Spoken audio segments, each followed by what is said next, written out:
Ma'asyiral muslimin, sidang majelis yang Allah muliakan dunia dan akhirat, al-mu'takifin di Masjid Ibadur Rahman di Yayasan Imam Malik bin Anas di Mahat Al-Latifi di Bogor Barat ini, yang mudah-mudahan Allah selalu istiqomahkan di atas sunnah Rasulullah sallallahu alaihi wasallam.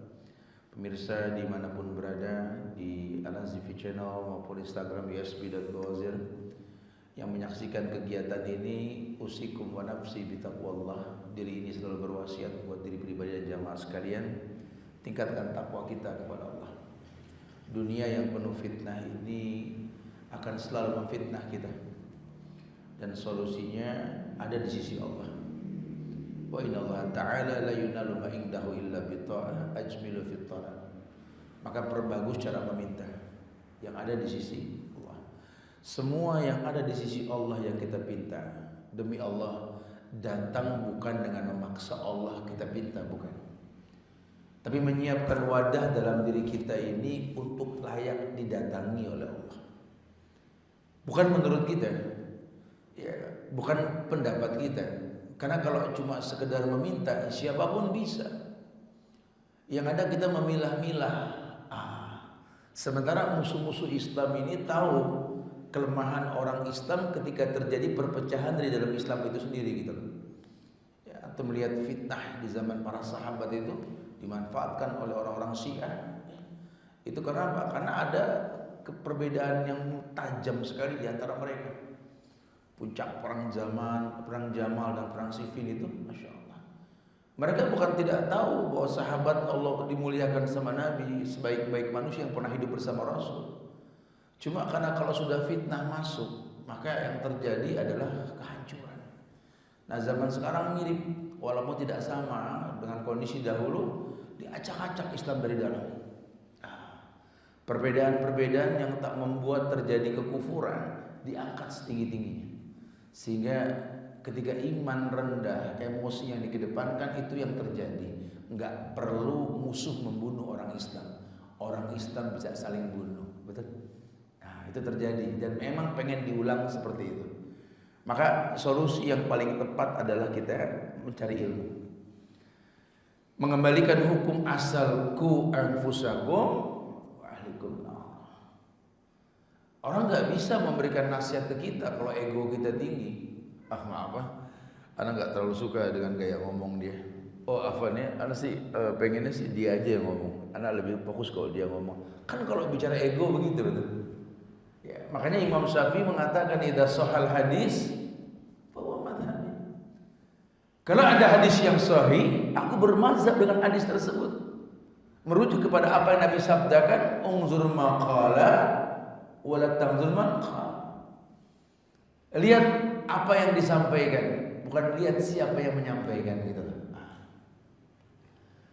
Ya, dulu terjadi ketika terjadi khilaf antara Aisyah dengan antara Ali dengan Muawiyah itu, ya, kalau kembali ke personalnya banyak gontok-gontokan karena karakter masa lalu yang berbeda, gitu.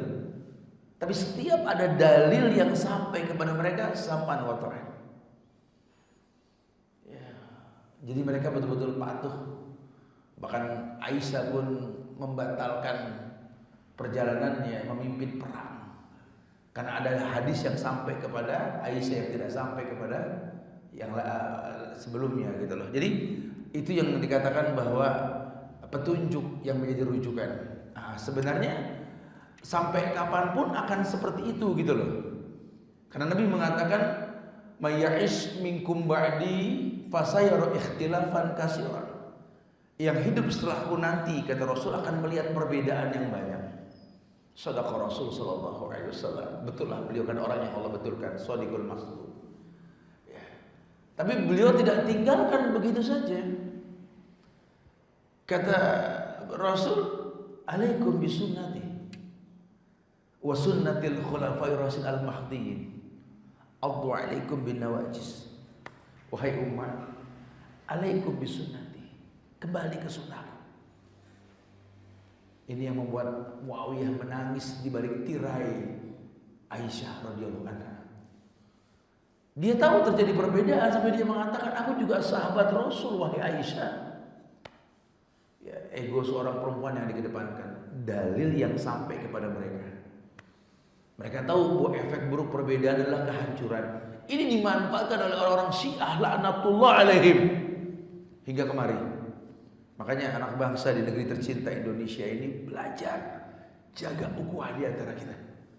Jangan gampang terombang-ambing bak buih di lautan yang Nabi telah mengatakan, yusikul umam an tad'iyal aklatu ila qas'atiha wa min qillatin nahnu yawma idzin ya Rasulullah la bal yawma idzin antum katsir walakinnakum gutsa'a gutsa'i sayy. Ini zaman sahabat. Nabi ngomong di hadapan para sahabat. Ketika kematian diambang kehidupan Rasul, dekat zamannya sudah dekat kata Rasul. Kalian digiring oleh musuh-musuh kalian kayak digiring ke meja makan. Karena tahu sahabat Nabi banyak yang lapar, banyak yang miskin. Kalau sudah bicara makan, bicara infak, zakat, sedekah, masya Allah, berlomba-lomba mereka. Semangat perang mereka tuh ghanimah yang dihayalkan di antara mereka. Maka ketika terjadi perang Jamal, perang Siffin, wallahi tidak ada ghanimah. Kenapa? Sama-sama orang Islam. Diutak-atik oleh Khawarij. Ya, yang gampang mengkafirkan dalam rangka menggapai ghanimah. Masya Allah. Oh, tahu sekali. Memang Nabi mengatakan innal miskin habibi. Miskin ini kekasihku. Dekatnya dengan Allah karena kemiskinan. Kalau orang dikatakan kadal faqra yakuna kufran, Rasul tidak. Miskin kekasih Allah. Apabila mengangkat tangan, Allahumma ahyini miskinan wa amitni miskinan wa khsurni ma'a jumratal masakin. Ya Allah, hidupkan aku dalam keadaan miskin. Wafatkan aku dalam keadaan miskin. Bangkitkan aku bersama orang-orang miskin. Karena tahu sekali di situ ada fitnah. Maka tanpa iman berantakan kita. Masya Allah ya. Ini diulang oleh musuh-musuh Islam. Karena kekuatan di mana para sahabat masuk Islam saat itu kekuatan yang bisa menggoncangkan dunia. Dengan kesederhanaan tanpa mobil motor seperti zaman sekarang, tanpa pesawat canggih, itu pasukan Umar bisa menaklukkan Eropa. Sampai ke Cordova. Masya Allah. Nggak tanggung-tanggung. Kita sekarang canggih saja. Buat mempertahankan satu pulau saja kita nggak sanggup. Kenapa? Kam min fi'atin khalilatin ghalabat fi'atan katsiran bi'idznillah. Karena enggak ada izin Allah. Ini yang kita butuhkan apa? Izin Allah. Maka anak muda ini kalau pengen sukses, minta izin sama Allah. Jangan jadi pengikut korun yang berkata, anak punya rumus dalam bisnis tadi. Anak yakin 5 tahun ke depan sudah. Jangan ente korun, syuf.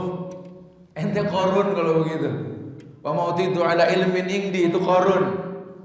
Ya, tapi yakinlah seperti keyakinan Sulaiman yang mengatakan hadza min fadli rabbi liyabluwani ashkur am akfur. Pegang ini prinsip. Ya, silakan sekolah tinggi bukan untuk membuat rumus dalam kehidupan. Rumus hidup telah tertulis dalam Quran dan sunnah. Idza qadallahu wa rasuluhu amran ayakun lahumul khiyaratu min amrihim. Itu orang Islam. Bukan membuat rumus baru dalam kehidupan. Oh, zaman sekarang nggak bisa, Tat. Oh, kita kalau nggak begini nggak bakal begitu, Tat. Makanya saya begitu biar begini. Kenapa nih orang? Udah ditakdirkan, innallaha qaddara maqadiral khalaiq qabla yakhluqas samawati wal ard bi 50 alf sana. Bro, takdir telah tertulis 50.000 tahun sebelum tercipta langit dan bumi. Jangan begitu bahasanya. Ini Quran diturunkan petunjuk, bukan cuma sekedar dibaca dijadikan hafalan, bukan. Tertunjuki tidak. Ini hadis tersebar.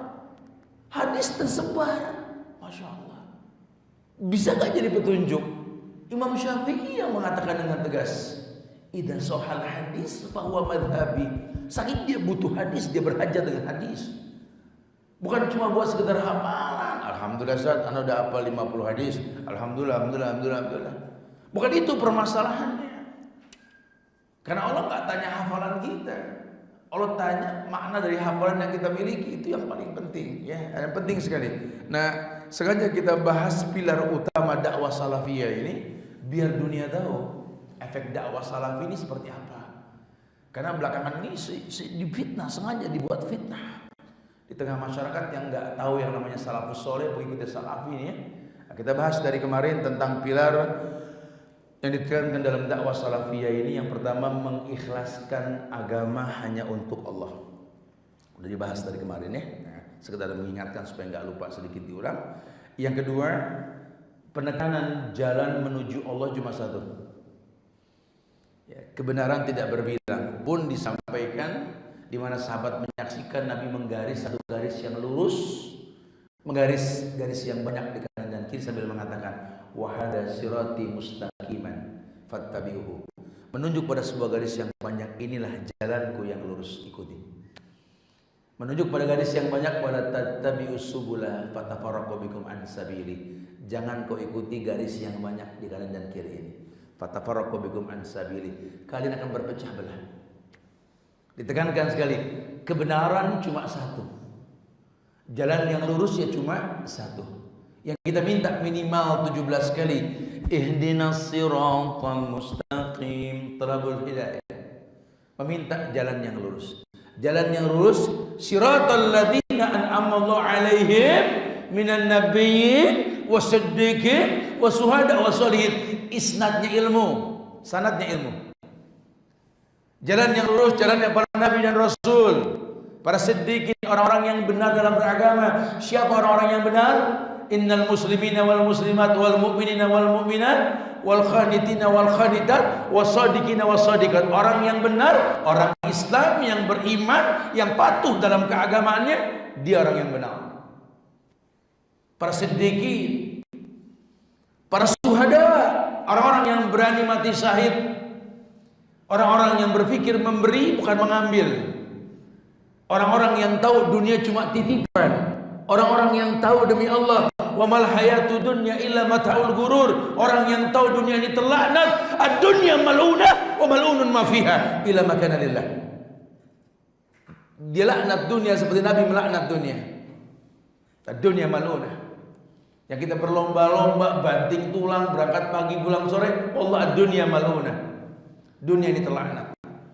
Kalau orang Islam yang beriman sampai titik melaknat dunia, bukan meninggalkan dunia, dia tahu butuh dunia untuk akhirat, sukses dia.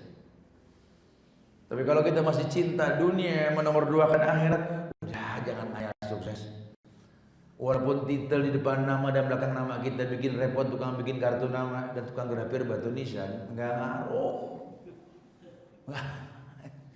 Sampai suka ada canda tawa, lihat tuh Rasul tuh, ya nggak butuh sosial media, followernya sedunia sampai akhirat tuh.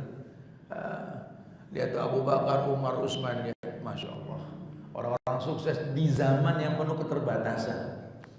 Mereka nggak mengalami zaman kesuksesan pembangunan seperti zamannya Fir'aun. Mereka nggak mengalami fisik yang tegak, fisik kaum Ad, kaum Samud yang bisa mengukir gunung, yang bangunannya jutaan tahun sampai sekarang masih ada. Nabi Saleh.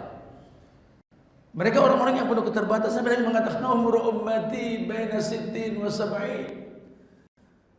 Umatku ini paling pendek umurnya, antara 60-70.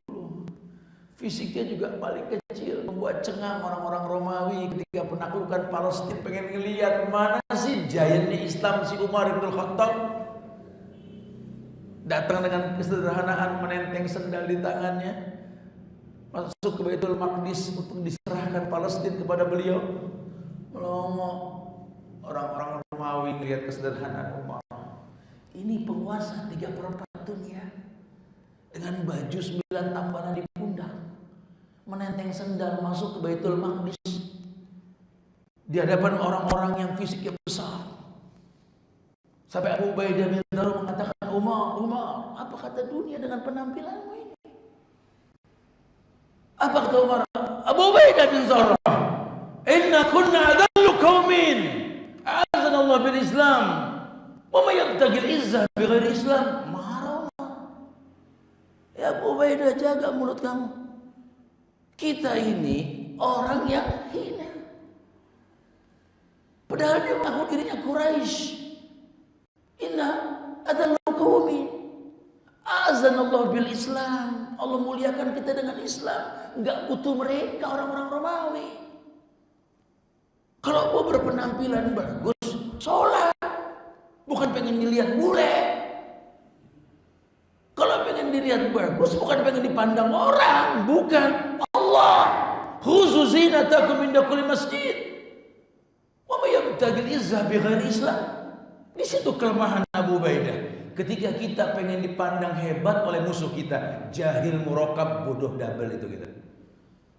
Ini terjadi sekarang. Anak-anak muda takut berpenampilan Islam, takut nggak gaul, Tat. Tuh kita kalau nggak begini nggak bakal begitu, Tat. Makanya begitu biar begini. Astaga, diputer-puter tuh bahasa. Hari gini nggak megang handphone, Tat, nggak gaul. Megang kitab kayak orang dulu, kata begitu bahasanya. Anak sekarang suruh megang Quran naik angkot, angkot Ciampea, nggak berani. Handphone kalau nggak layar apa kameranya 5 kurang asik gitu. Oh, sorry bro, gua level 5 bro, subhanallah. Padahal demi Allah, ini handphone kalau kita nggak tahu tujuannya buat apa, fitnah ini.